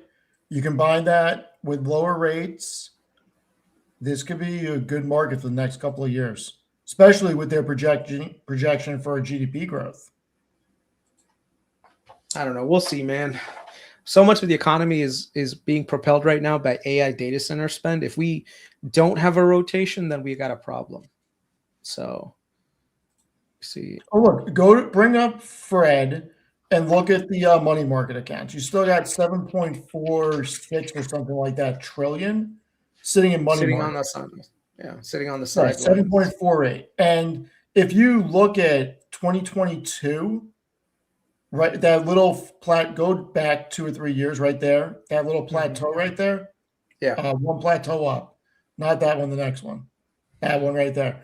So you had a plateau around 5 trillion before rates started getting to that 4 or 5% area. I think that you're going to get 1 to 2 trillion get sucked out of money markets, and that does not include CDs or bonds, come back into the equity market, because at 3%, money markets, CDs, and bonds look a lot less interesting than income producing equities of 5 to 7% yields. You can go into stuff like realty income that pays you every month, I think money's coming back in from the sidelines. I mean, there's a lot of people sitting on money on the sideline because it's actually giving a real yield. I mean, look at everyone's favorite company. I mean, what are money markets paying right now? About 4.5, I think. Are they still paying 4.5? Yeah, 4.25. Yeah, once we see money markets get down close to 3%, I think the rotation starts. I'd be surprised if it hasn't started already a little bit. 7-day yield, so right here. Yeah, they're starting to come down, man. Hell, I mean, I got a message from Robinhood that they were lowering their margin rates. Did you see that? Can we address that? I'm scared. That's one thing I'm scared about. Because, look, I see a lot of people in the chat talking about very high beta things.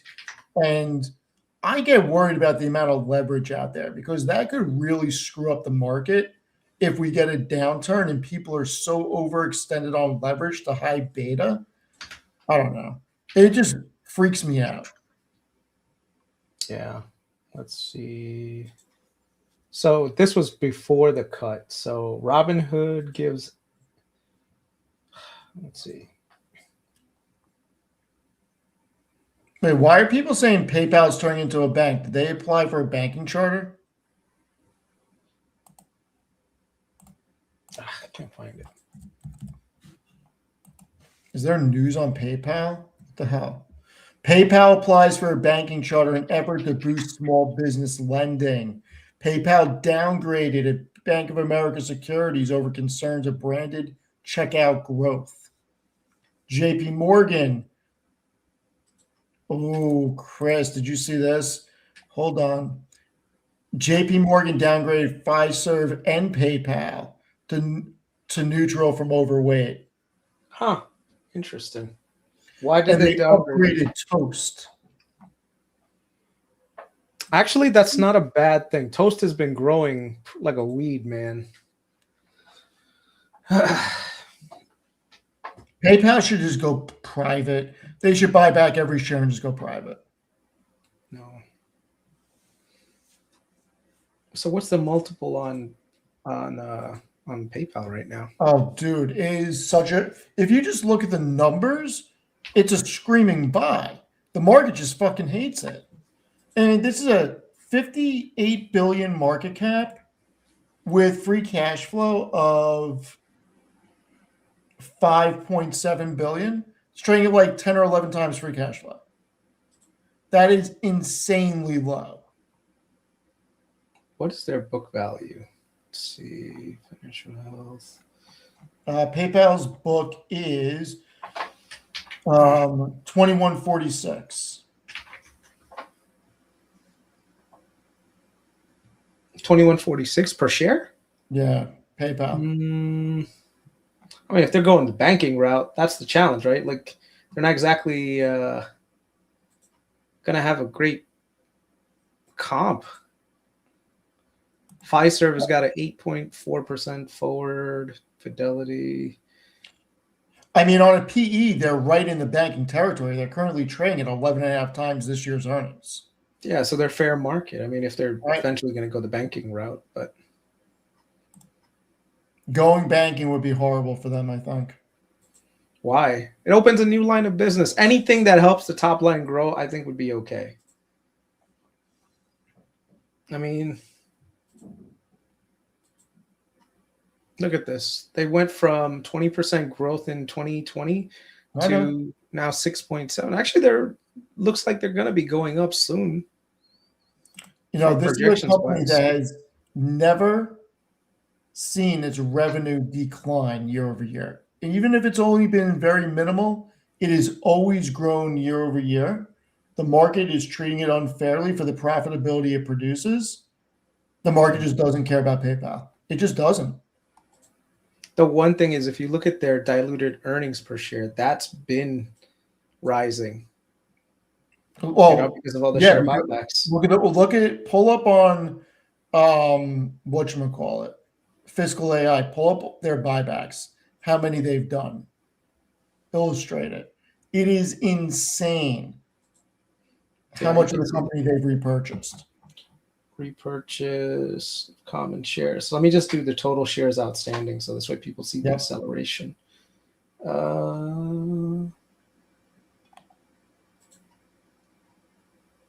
Total shares outstanding or diluted shares outstanding. Guys, I never said Chevron is 3Xing. I said that I like Chevron here and I just became a shareholder because of the 4.6% dividend and I see some capital appreciation in it. Okay, there you go. So it went from about in 22 about 1.1 billion to 900 something. What year? So they went from 1.17 billion share diluted What year is that, shares. though? 22. Can you do a annualized instead of quarterly? Yeah. I want to go back to like 2014, 2015 when they got spun out from eBay. Okay. Right here. Back then they had 1.2 billion shares outstanding. Now they've got 987. Yeah, they bought back what, 25% of the company or so Yeah. already from buybacks. And right now they're producing so much in free cash flow. They could theoretically buy back every last share if they allocate all the free cash flow over 11 years. So if you see this, their buybacks before accounted for barely 1% of the move down. Now they're buying back about 7% of the company per quarter. It's amazing. Yeah. Not per quarter, sorry, per year. Per year. I knew you meant. Yeah. It's amazing. I mean, look, PayPal is a great company that nobody cares about. And this is where my bigger frustration with the market is, because it's almost as if nobody wants to take the time to read through cash flow statements and read through income statements and actually look at the underlying business's profitability. Yet they'll ride Oklo up that does no revenue and no earnings to $180 and then complain when it gets smacked down to 90. It's like, well, it doesn't generate any fucking revenue. I have more money in my pocket than Oklo generates in revenue. These are the current EBITDA estimates for PayPal going into December of 27. So their operating profit is going to be about 7.3 billion. Shit, at the shares outstanding count, I don't know. I mean, I'm no longer in PayPal. I made a little bit of money on it. I got in. My average price was about 58. I sold it around 68 or 70 because and that was after it went past 70 and started coming down because I realized the market truly hates this company, and I don't think Alex Kris is going to turn around. That's how I felt. Now that they've implemented a dividend, I'm happy, but I'm annoyed because they didn't implement a good dividend. They should have. And I have the numbers somewhere, so give me a little bit of rope.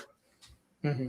On the free cash flow that they have, they could have made it where they could still allocate about $2.5 billion to buybacks a year and give, I think, a 3.8 or 4.1% dividend with the remaining free cash flow. They would have been the highest dividend yielder in tech. They would have blown out Visa and MasterCard with their dividends and pretty much all the big banks because Citigroup is now dividends under 2%, I believe, because of how much it's moved. And you would have attracted so many investors from the income side and the big income ETFs, but they didn't do it. I think it was a missed opportunity.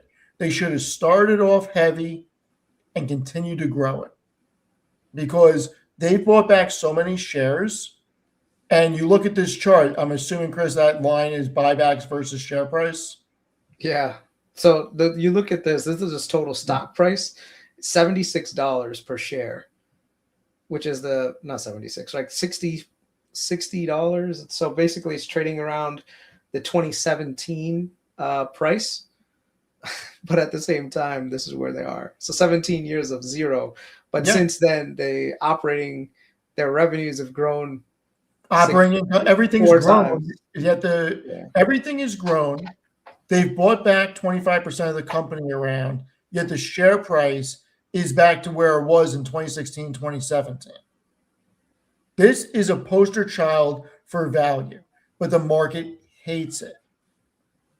I don't think the market hates it. I think they're just cost rationalizing based on their growth rate, which is now like normal. Yeah, but even the growth rate being where it is it really fault that they're? Yeah, but I'm just saying. Is it the market's fault that their growth rate? Let me just put up their. No, it's not the market's fault that the growth rate is falling off. That's PayPal and not being able to execute. At the same time, I'll take the other side of that. Sorry, on that free cash flow. Sorry, dude. I'll take the other side of that. You can't, dude. When you become a mature business, the incremental growth becomes exceptionally harder to repeat year over year. I'm sorry. There's no way that you can tell me that a business can replicate 20% year over year growth in this industry with the amount of competitors. I'm not saying that. I'm saying that you're producing $6 billion in free cash flow or $5.8 billion in free cash flow, and it's trading at 11 times. That's such a cheap multiple that it's not truly being valued on the profitability it's generating. Now, their growth going forward is going to be low single digit. I think we all know that. But based on the profitability, this thing should trade more like 90 a share, 100 a share. I'm not saying 200-300, but realistically, this is just too low of a multiple for the cash, free cash, not cash from operations, free cash is throwing off. So at some point, the market has to value companies based on profitability instead of sentiment. And this is something that should have been higher. It's not. And I don't think it gets there anymore, unfortunately. I mean, according to projections right now, they're likely to grow their revenue a little bit going forward, depending on which mid-single digit. The analysts have it at 6% next year, revenue growth. I mean, if you got 6% revenue growth with the margins that they have, and then you're doing share buybacks, I mean, that's value created to shareholders. I mean, that's at least a 15% return per year. So at $60, you're looking at maybe 75 and then probably like 85, 95. I'm surprised somebody hasn't bought them out. I mean, this would be, I don't know why Visa hasn't bought them out or MasterCard. It's a bolt-on acquisition that gives them a huge platform, accredited day one, and huge profitability increase. I don't know, man. I don't know. I'll take a second look at PayPal to see if they're. We should do PayPal next week as inside the numbers. That's what we should do. Yeah. I mean, look at this move up. That's not bad on a TTM basis. Let's see if it's. Yeah, on a quarterly basis, look at this. They went from 8% to 1 to now almost 7.3. Remember what happened to Palantir when they started to reaccelerate revenue growth? I do, but they're not going to get the revenue growth that Palantir has. Yeah, that's true. I have been doing my own calculations on Palantir, and I think their revenue growth is going to slow down significantly. Right now, it's at 62% year over year. I mean, Let me on ask you the- something. Where do you have their fair value per share? $50. You're a 50 little bucks. bit. Yeah, we're in the same range. I have them around 60. Yeah, $50. You know, I'm looking at a terminal growth rate of about 25 to maybe 30% by the end of 27. So if you think about it, if your growth rate slows down from 60% to 30, you're going to get maybe a 30 multiple. They'll do, let's just say on a revenue basis, 30 times. So let's say by then you do what, like four, I wonder how much revenue, let's see. If they do revenue of about 7 billion, would it be? Let me see, annual. The expectations are 8 billion in revenue, so 8.4 billion in revenue. And you do what, like a 30? Not a 30. That would, no, hold on a second. It would be 30 times EBITDA.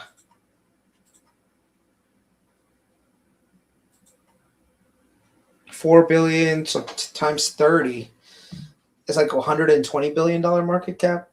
And they have what, how many shares outstanding do they have? 2.3, 2.4? Tell you right now.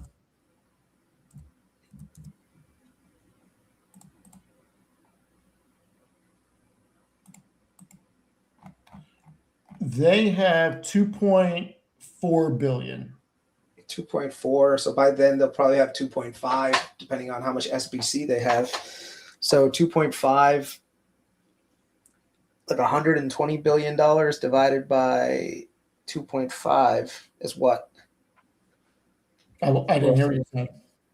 It's 120 billion divided by 2.5. So 120 divided by 2.5. No, sorry. Divided by 48.50. Yeah, look, my big problem with Palantir is not the business. I think the Q3 print was one of the best quarters I've ever seen out of a company from just a business standpoint. The numbers make no sense. It does not benefit me to say that, but the numbers make no sense on the valuation. You have a company that is doing not even 4 billion in revenue right now. I mean, their revenue is 3.89 billion. Okay. You have companies like Salesforce that are growing their revenue year over year by that amount, that trade at a fraction of where Palantir's market cap is, that does 8x the free cash flow and EBITDA. So I don't know. Palantir doesn't have to come down, but I think these discussions about Palantir $1 trillion in 2 years is a little insane. Now, I'm not saying it's not going to get there. Yeah. Maybe in the next 10 years it can get there, but the valuation's insane. Yeah, I mean, look what happened to PayPal. It'll probably happen to these guys as well. And then eventually they'll catch bids again. And if they can grow their compounded growth rate by 20, 30%, they'll get to that $1 trillion mark in about 2035. I don't know. You guys stream a crazy amount. I don't. Steve does. Steve does. I've been telling him to stop streaming so much. Spend more time with the wife. Spend more time with the wife. Yeah. So that's the thing. So Raven Tree says 1 trillion in 10 years seems reasonable. Absolutely. If they get to 1 trillion in 10 years, right now it's worth 500 billion. So you're looking at a double in 10 years based on today's thing. I'm going to show you something real quick. I just want to make sure that this is actually updated. And it is not the one that you hate. It's actually all the real numbers. Salesforce is updated. All right, perfect. Kris, this is going to make you go crazy. Okay. Because it makes me go crazy when I look at it.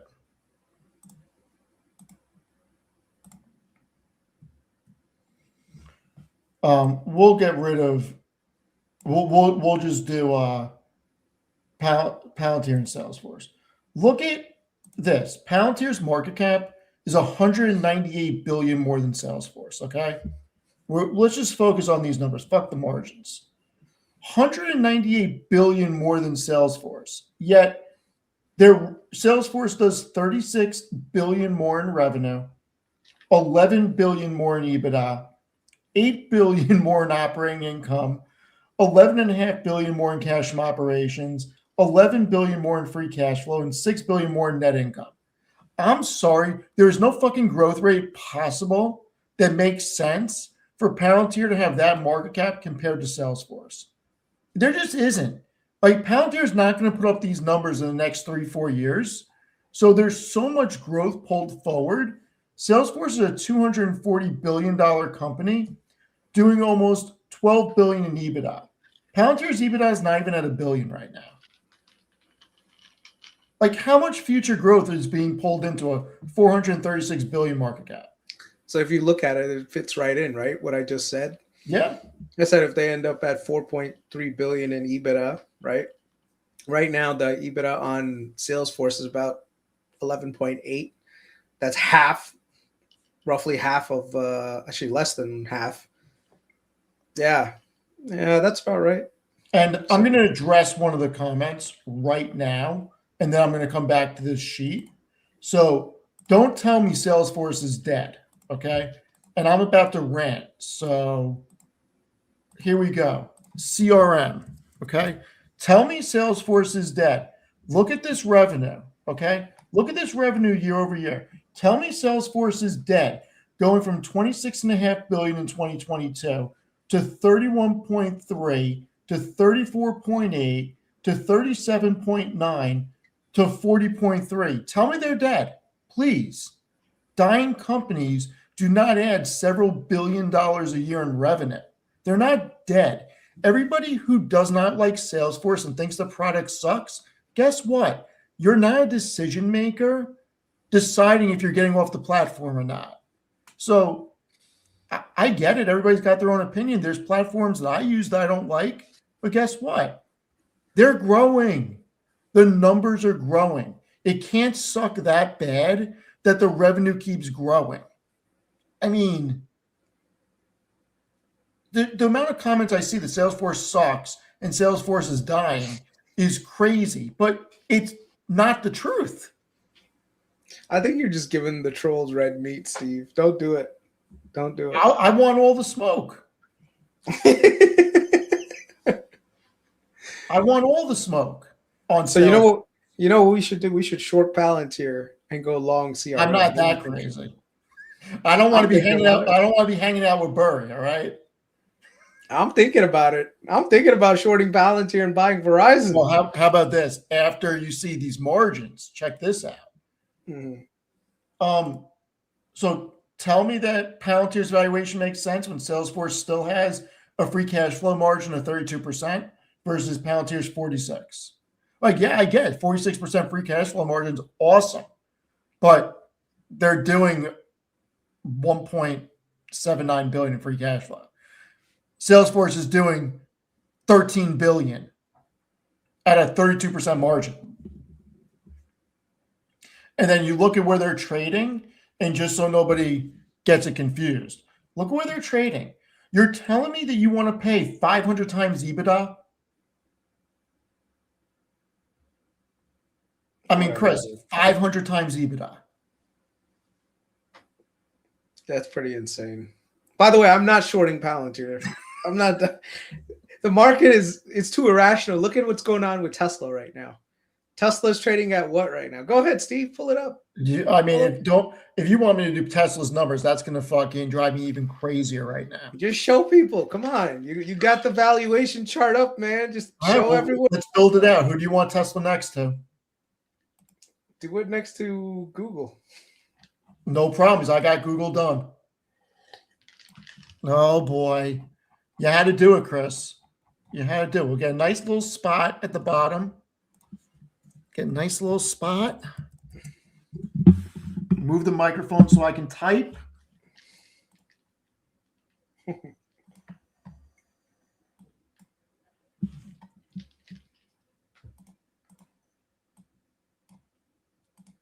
It's got to look pretty. Yeah. All right. It's got Tesla's numbers up. And everybody, this is either going to annoy the shit out of you, or you're going to be like, what the fuck is going on?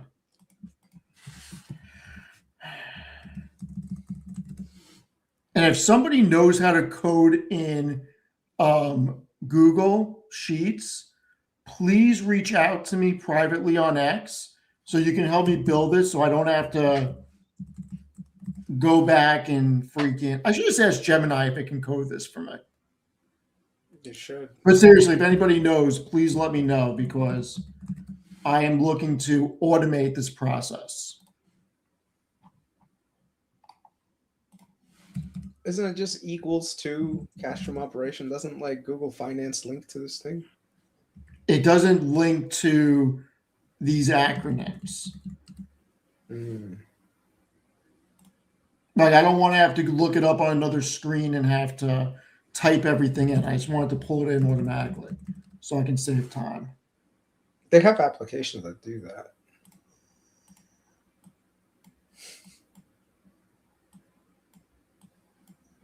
All right. This is freaking insane, by the way. Now, obviously, Tesla has a smaller market cap than freaking Alphabet, but you look at these numbers, does Tesla deserve to be anywhere near 1.5 trillion market cap? We should put Meta here because Meta is around the same market cap. You could. Meta's at almost 2 billion now. Yeah, but we're going to put Meta here because I got Meta. Here we go. We got Meta. This is going to fucking drive me nuts. Nuts. Kris knows what drives me nuts, okay? This is going to drive me nuts. Look at this shit. Freaking Meta is a $1.6 trillion company and Tesla is a $1.5 trillion company. There's 142 billion in market cap separation, yet Meta's revenue is 94 billion more. They're doing 88 billion more in EBITDA. They're doing 76 billion more in operating income. And they're doing 92 billion more in freaking cash from operations. Yes, they're spending a lot more on CapEx. They're spending 54 billion more on CapEx, but they're generating 38 billion more in free cash flow. That should just tell you how overvalued Tesla is right now. And then, just so nobody misinterprets this, okay? Let's look at margins. Oh, cool story. Tesla's got a 5% operating margin. Cool story. I mean, it's not as bad as Palantir, but I mean, it's very overvalued.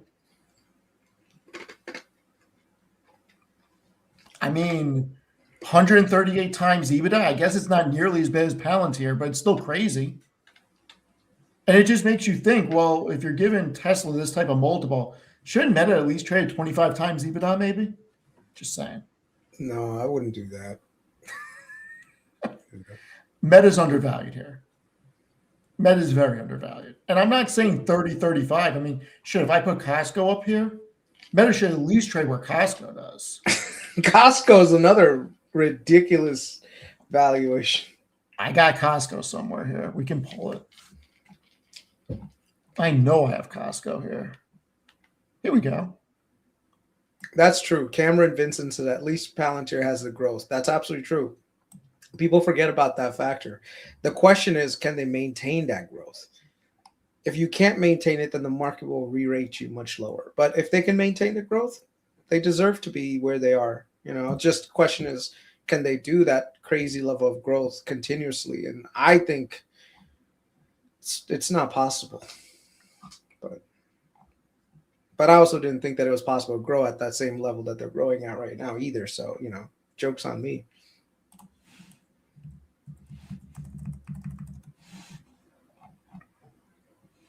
I forgot that my favorite company just reported. We got to increase it real quick. Do a fair valuation.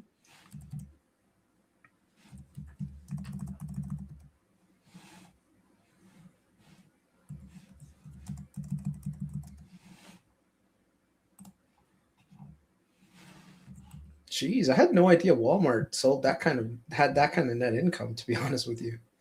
Yeah, Walmart is Neither. actually. And I'm just making sure that Walmart's is up to date. Walmart's is up to date, yeah. So, who do you want to see Costco against? I don't know. Walmart's fine. I mean, it still doesn't make any freaking sense when you look at Costco versus freaking Amazon. So But wait a second. Let's see the 3 times. my So my, fa- Walmart's my favorite yeah. is them versus Nvidia. To be honest with you, Okay. Costco versus Nvidia. Sure. Let's dude, go. Costco versus Nvidia is like so frustrating when you look at this. Like, look at this. Yeah, but wow. Yeah, but I mean it's 1/10 the company, so what's the problem? You'll see the problem in a sec, sir. But now keep in mind, Nvidia is doing 91 billion more in profitability. Okay? Right, but there's no guarantee that Nvidia can maintain that profitability indefinitely, whereas Costco is not exactly a up and down kind of business. Their profit their They don't profit even have a three visibility. percent. They don't even have a 3% profit margin. It doesn't matter. They do a crazy amount of revenue and they grow continuously. What's the issue here? I'm just saying that freaking paying 38 times EBITDA for Costco versus 29 for Nvidia breaks my brain. It Yeah, breaks but my brain. once again, Costco is like not guaranteed, but Costco is up into the right business. You don't have cyclicality. Not Trump, sorry, Nvidia has cyclicality, right? If let's say Nvidia growth slows down, people are gonna cut it, right? Costco, Here- I don't think people are gonna stop going to Costco all of a Here's the sudden. problem with Costco. Walmart is opening more places. They have a much better e-commerce platform. Amazon can get into the big box business, and Costco is actually making less on a per membership level now with the amount of stores they're opening. It's not interesting with these types of. I mean, think about this. Nvidia is doing Costco's freaking net income in 4 weeks. Yeah, but Nvidia's 10 times what I get Costco's it. worth right I, now. I So get it. and they're But generating 10 times the we're giving Nvidia's generating 10 Costco and times. Walmart these multiples when we're giving freaking Nvidia these multiples is insane. It should be flipped because Nvidia's got so much more forward growth ahead of it. Like, why is Palantir getting that multiple? You know what I mean? Like, Mm-hmm. we're supposed to pay up for growth. Nvidia is on track to be the most profitable company in the world next year. Oh, I agree with you. So I'm just saying that. I'm not saying Costco's a bad company. I'm just saying that these should be flipped on multiples. And I'm not saying that Nvidia should be trading at 50, 60 times, okay? But the multiples should be flipped. So, pretty crazy. But yeah, Palantir versus Salesforce, man. I'm sorry, Palantir versus I guess we moved it. What's Salesforce growing at right now? Like, what's the year-over-year growth rate on Salesforce? Because I think Salesforce is a good benchmark for SaaS, right? They're expected to do. They finish their fiscal year in January.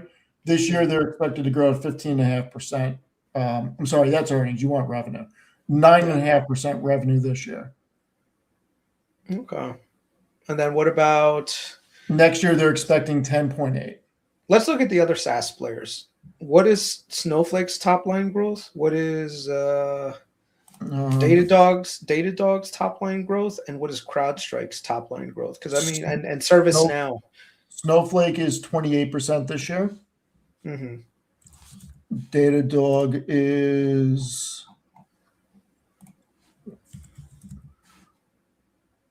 what's Datadog's freaking? DDOG. Yep, DGOJ.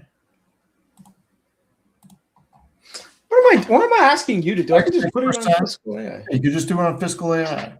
Yeah. Second, let me just bring it up. It'd be quicker.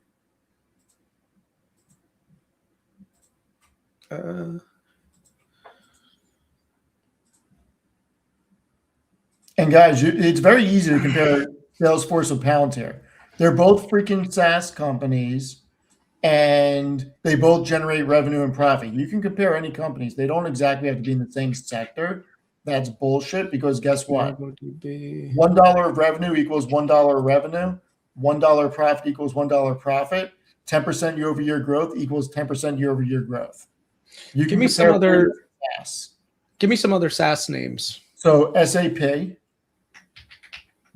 SAP is a little too mature. Workday. Paycom. Okay, I'll put Paycom. ServiceNow. I put ServiceNow already. You say Shopify, maybe? I'm going to take off Paycom. I don't think that's like your traditional enterprise SaaS business. So do revenue growth again. Snowflake. Pretty sure you have that on there. Palantir, Salesforce. Yeah, I think ServiceNow goes on there. You can put Adobe in there. Total revenues. I just want to see. You want to put CrowdStrike in there? Yeah, actually, that's not a bad idea. Let's see.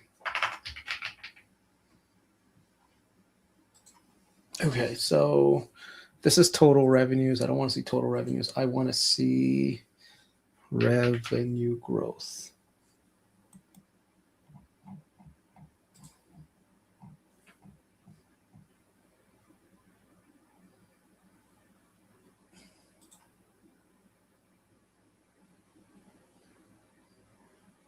Where is it? Growth. Revenue growth 1 year. This is not right. Yeah,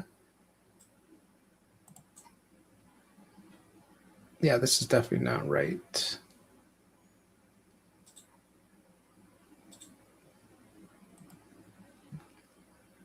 No.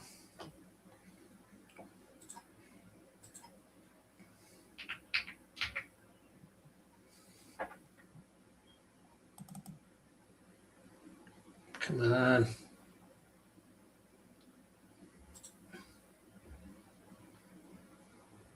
Segment KPIs. I want to see revenue growth, my man. Total revenues, weighted. Let me see if there's another button for it. Index. Oh, percentage change. There we go.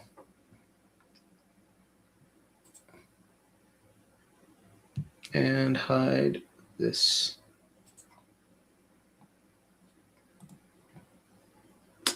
No. Get rid of SAP.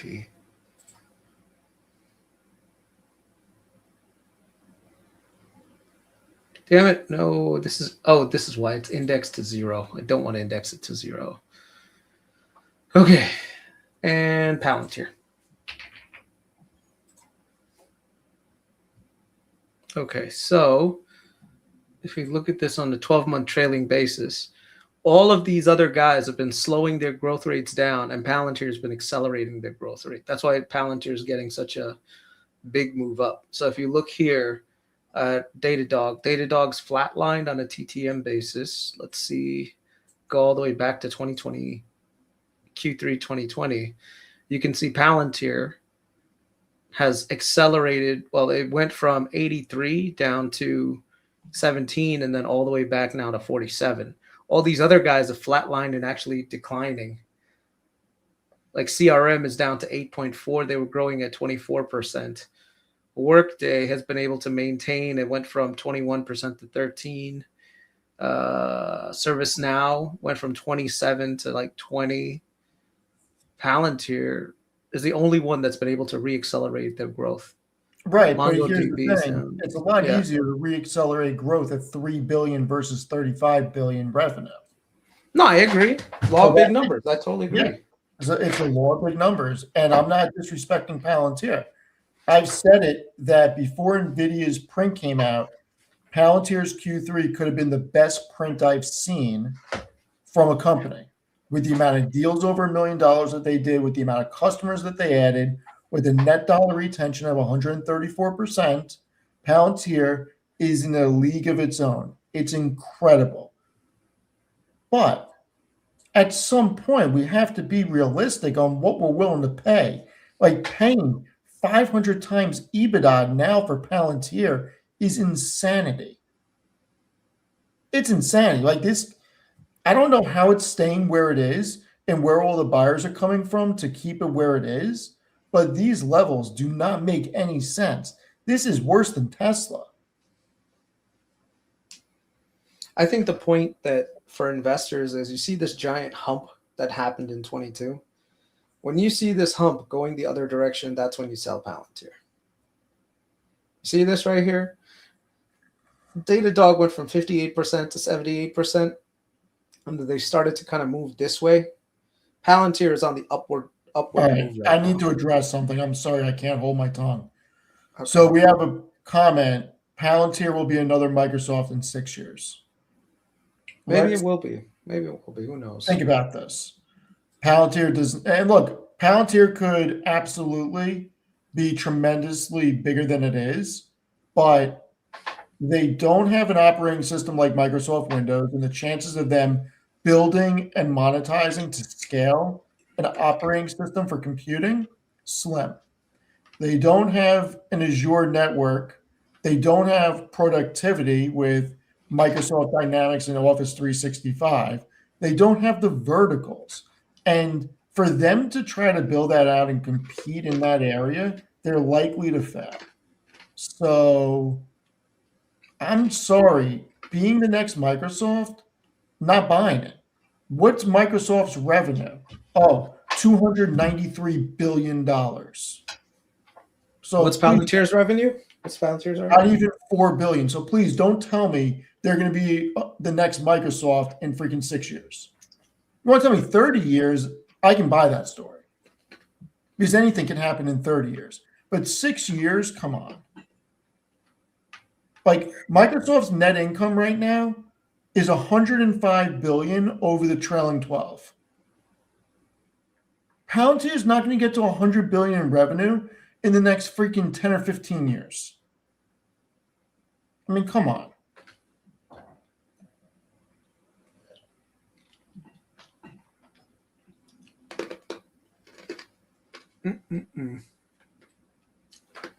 You done ranting, Steve? You good? I don't know. You're good? I guess so. Freaking Palantir. I'm going to have to go hit Get it the off your chest. punching bag. You feel good? I feel okay. Once in a while, these therapy sessions on Palantir Bears get together and we just lay it out on the open mat and watch the Bears clip what I said. Be like, look, it's overvalued. Yeah, no shit, it's overvalued, but that doesn't mean it has to fall in price. That's the thing. And I'm certainly not betting against Palantir. And I'm not selling either. It's just, I don't know. Because I do think Palantir is going to be a bigger company in 10 years, and I don't want to play the game of having to pay taxes, reestablish another portion, have less shares. Like, it's just not worth it. No future vision. Probably. I don't know. Whatever this thing slows down, I'll take a second look at shorting it. But as of right now, they're accelerating. I'm not trying to mess around with this move upward. Like I said, next few quarters, if this thing starts to go in the other direction and they start to becoming more SaaS-like, we'll see. I think they caught a big tailwind with AIP deployments, and they've done really well with that. The question is the AIP tailwind sustainable? So can sustain that growth rate indefinitely? And I don't know if that's a remote even possibility that it can do that. So it'll get to that point where the growth rate will come down to like that 30%. I think 30% growth rate is probably likely in 2027. And then by then the thing will get re-rated. So, that's what Burry's counting on. Burry's like, did you see the interview by Burry where he mentioned that? No, I need, it's on my things to watch, but look, this is why I'm saying Palantir is one of the best companies I've seen. Guys, I track Palantir really freaking closely. Okay. And the deals over $1 million has scaled for the past 6 quarters, quarter over quarter. And we're now at 204 deals over $1 million with 91 over 5 and 53 over 10. Okay. And then you look at their customer growth. This is absolutely incredible what they've done. Absolutely incredible. But the business metrics are certainly getting ahead of the share price right now. I don't know. I can't find the interview right this second. Let me see. It was on CNBC? No, it was. I'll watch it later. It's fine. Yeah. But no, it's 11:06. Look at that. Time flies when you're trash talking Palantir, right? Time flies when trash talking Palantir. And Dougie is still here, even though he said he was going to bed because he has an early morning. Oh boy. Palantir. All right. Well, I think we're gonna wrap. Any last words, Kris? No. You want to do PayPal next week? I don't know, man. There's not a. I don't. We were supposed to do Comcast today. I did Comcast. I have all my notes ready. I have a whole thing for Comcast ready. I put together a whole bunch of charts for you and everything. We never got to it. Yeah, we were supposed to talk about Comcast because Comcast is like deep value. Their PE is like 4.5, and they're about to do this transaction that unlocks value for shareholders by stripping out all their debt. Whole analysis about what's going into the freaking SpinCo and everything for you. I had everything. Really? Oh yeah, man. We'll do it next week. The Versant spin transaction. I got everything for you. Their cable networks are going in there. You got USA, CNBC, MSNBC. All that low margin linear BS is going in there. They're going to keep Universal theme parks in the main one as well as their broadband business. Did you know that they own freaking Fandango and Rotten Tomatoes? I did not know that. Neither did I, but it's going in the freaking Versant freaking SpinCo. Is it? Yep. Can you share that? What's going into the SpinCo and what's staying with them? That's what I want to know. USA Network. Do you have it like listed? It's in my notes, but I can put something together and send it to you. Okay. But yeah, it's freaking wild.